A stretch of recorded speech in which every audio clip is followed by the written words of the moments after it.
I'm on a mission to restore my 2001 Audi S4 back to a respectable standard. After getting slapped with 2 parking fines, I'm forced to do this on a bit of a tight budget. After years of doing mods that slowly made it undrivable, I'm finally getting around to making it tolerable again. In the previous episodes, I tackled the main issues plaguing my car, starting with a terrible power cut.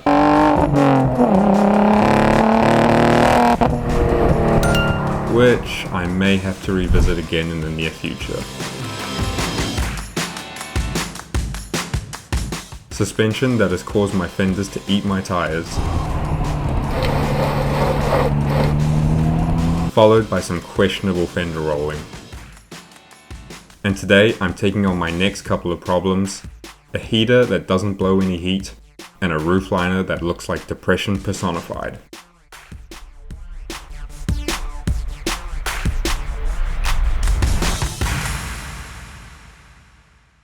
So, due to some unforeseen bills, I have to make the next few changes on the car on a budget. And because life's getting expensive for everyone at the moment, I'm going to have to do my roof liner on a budget. That means Temu. I'm going to pull up here. Here I am searching for a roof liner, or a headliner if you're American. I figured if I'm going to go through all this effort, I may as well get something nice. So I settled on a black suede one. I think I may need a matching Alcantara steering wheel next. Okay, so now that that's ordered and we wait for that to arrive, I'm going to get started on the next job, which is going to be getting the heater fixed.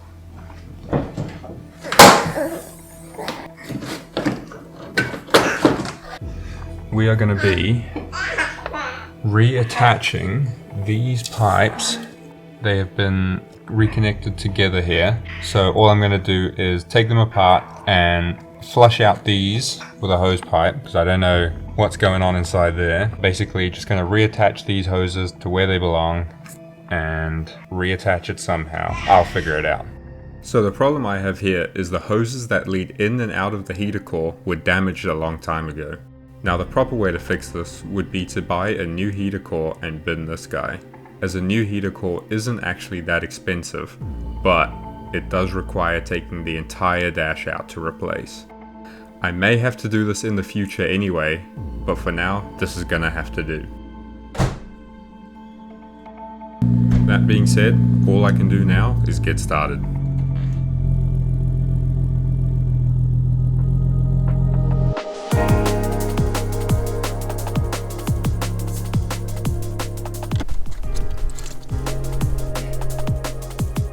What I'm taking out here is a copper plumbing fitting that was used to keep the hoses together temporarily, but I won't be needing that anymore. Oh yeah. Okay. Got cool in that. Somehow, after 5 years later, there was still clean coolant in the system.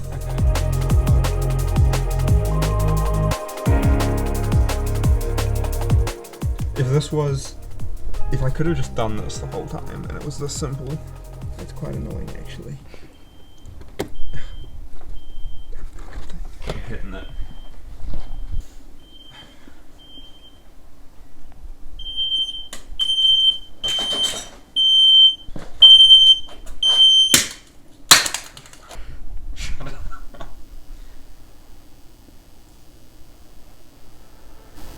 We'll see if that works.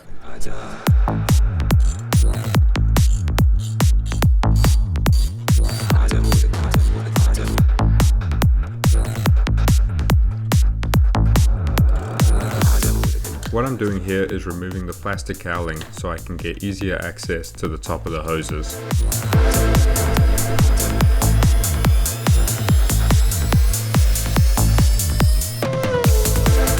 give everything a tighten, and I think it's good to go. Oh shit. So, I'm gonna turn the car on and turn the heater on, see if I get any heat. Alright.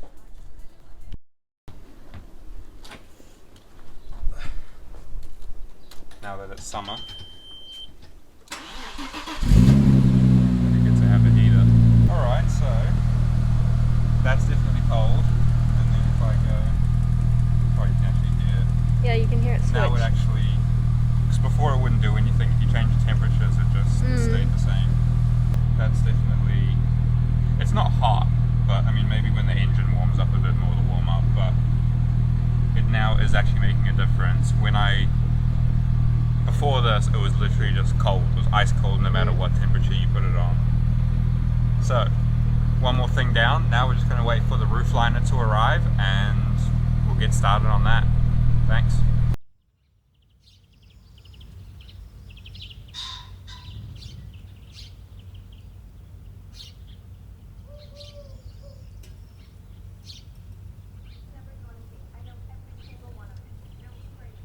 For thousands of years, literally all of human history, babies... Yeah, you'll see.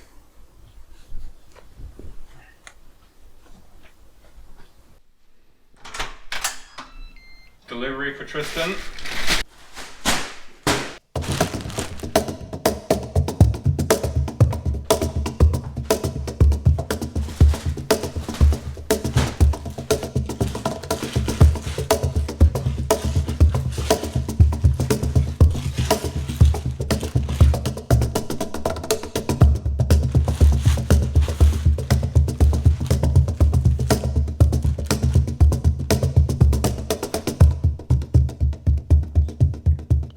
Alright, so the roof liner came in the mail. It looks pretty nice. If you want to come have a look here, it's nice and soft. It's got some foam. Now ultimately it is Temu, so I don't know what the quality is going to be. It might perish in 3 days or 3 years, I don't know. But I got the, let me go grab it, one sec.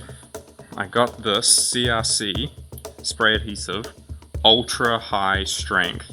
I'm hoping this stuff will not come down for the rest of eternity. That roof line is going to be in there until the next age of the dinosaurs. Hopefully.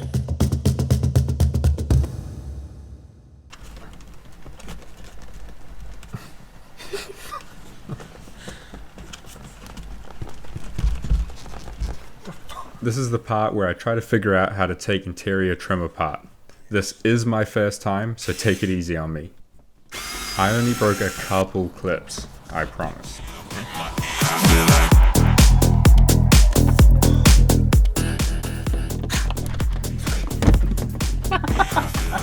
I'm trying my best to preserve as much of the trim as possible because this is becoming a fairly rare car these days and parts aren't easy to find.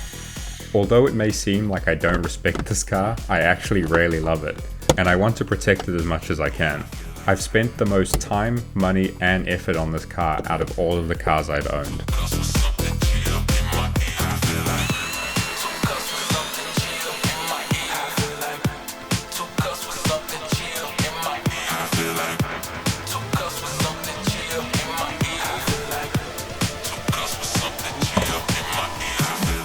I found out these clips here are supposed to be one-time use.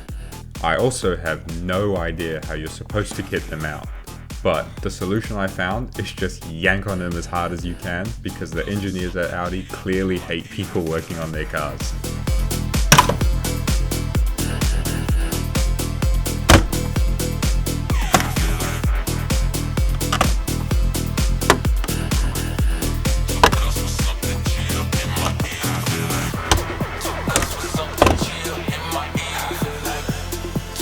I may be an idiot, but I do learn quickly, so the passenger side came out much faster.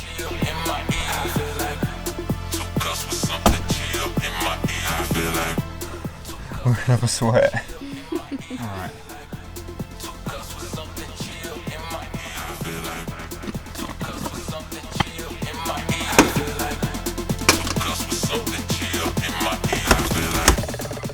You know when your toe just like does does like a raptor claw.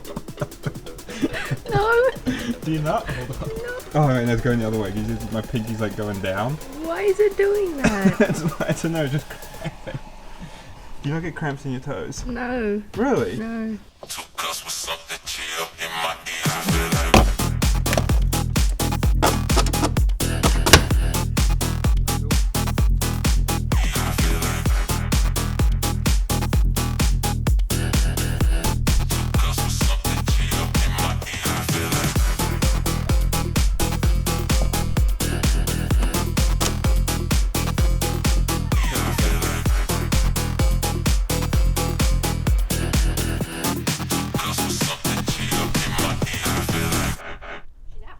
Look at that, it's like all dirty and filthy and yuck and stuff. Sag all the way to the back, from the window to the wall, till the sweat dripped down my ball.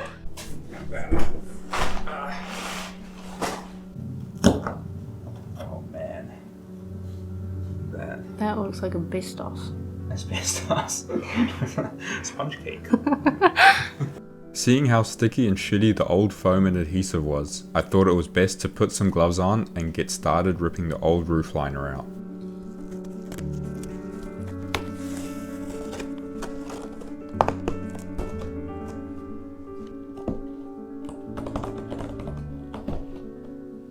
That is the old 25-year-old headliner.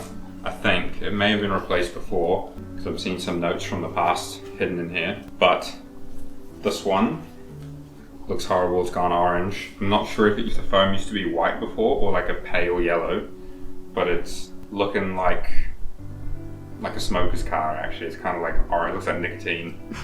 It looks fucking yuck. I'm gonna throw that one away and now we're gonna scrape all of this off and then get ready to lay the next one because I don't want to be here all day. Let's go.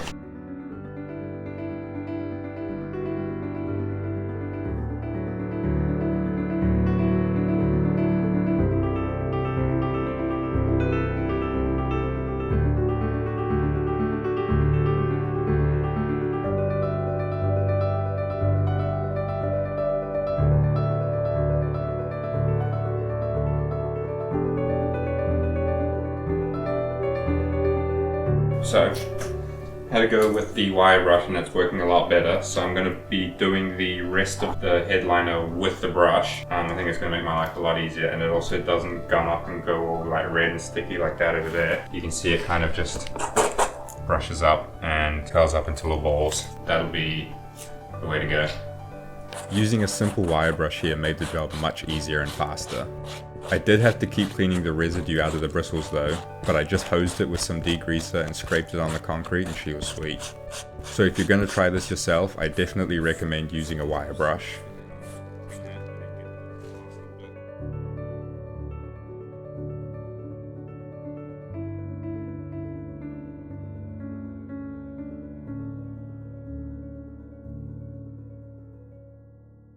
Okay, so I've seen a few videos on how to do this process here, so there's definitely better tutorials out there. But what worked for me was starting by laying the fabric over the clean roof liner in its final position. You may notice the fabric is ever so slightly too short because I was too cheap to order the 3-meter length. I thought it would stretch a bit more, to be fair. But next, we fold it in half and sprayed the adhesive onto the roof liner and the fabric and let it sit for a couple minutes to get tacky. Then we massage the fabric into all the little contours, making sure everywhere is stuck down flat. The next step was just to repeat it on the other side and wait for the adhesive to set. I also recommend, if you're going to try this, get more than 1 can of spray adhesive. I had literally just enough to make it to the end, but it would have been nice to have another can to get all the tiny little spots that you miss on the first coat. But overall, I think Abby and I did a really good job here, getting as much as possible stuck down. All the important bits got glue. Unfortunately, did not make the length. We are a bit short right here only. That's the only spot. Oh, actually no, it's also a little bit short here. I guess that's what I get for ordering the size a bit too small, but I think I'm alright.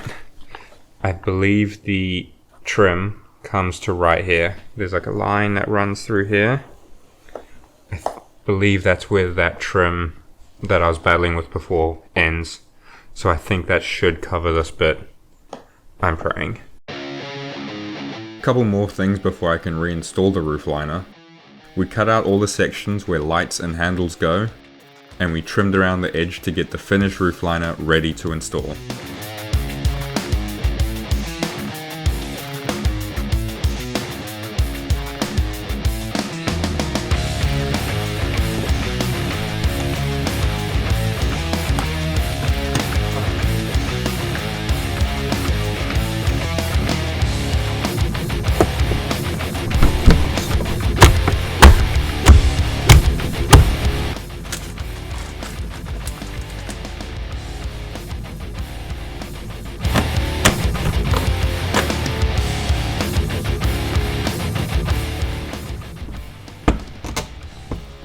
This is where my lack of knowledge fails me once again. I don't know it yet at this moment, but what I've done is accidentally just sever the wire that goes from the vanity mirror to the overhead light, as well as just blow a fuse. Oh. Why's that done that? I don't know. Did this get unplugged? I don't know.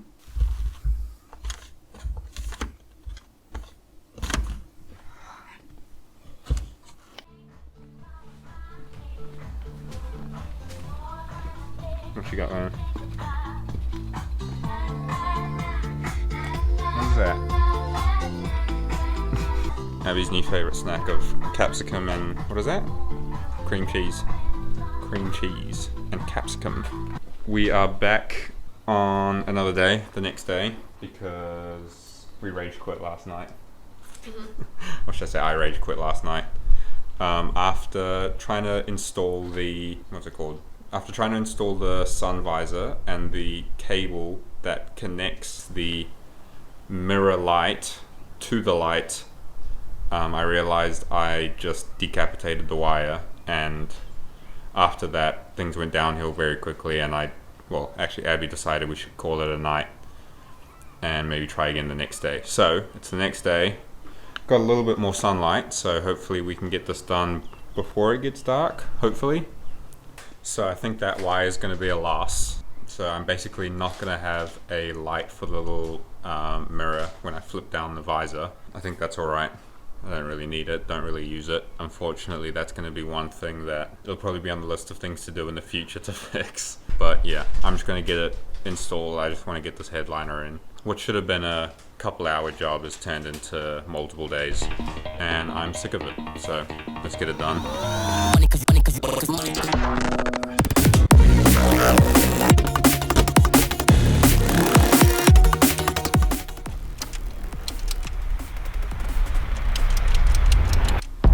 Yeah, we can do.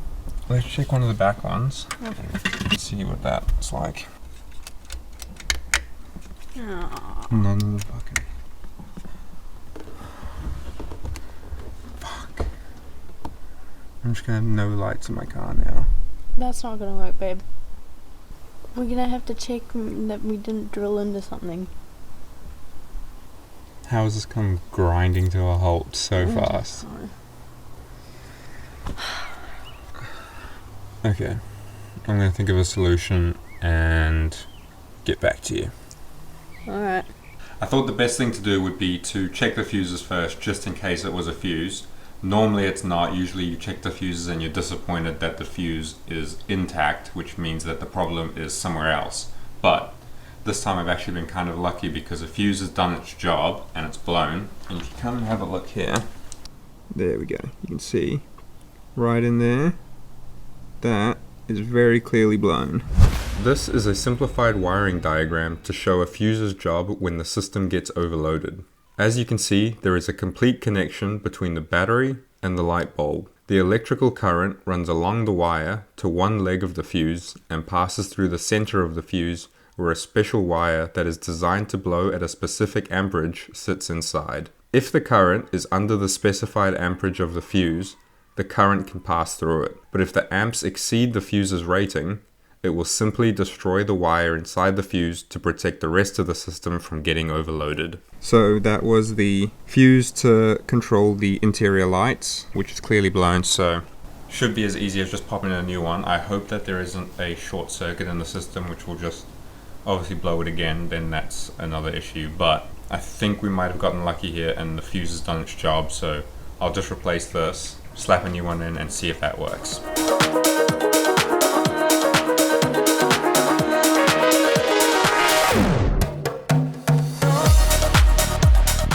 Alright, we are back and we got some replacement fuses. It says they're both 10, don't know if you can see that.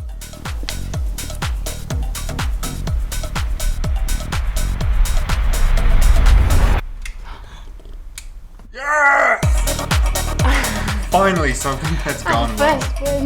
Nice. Okay, let's finish the build.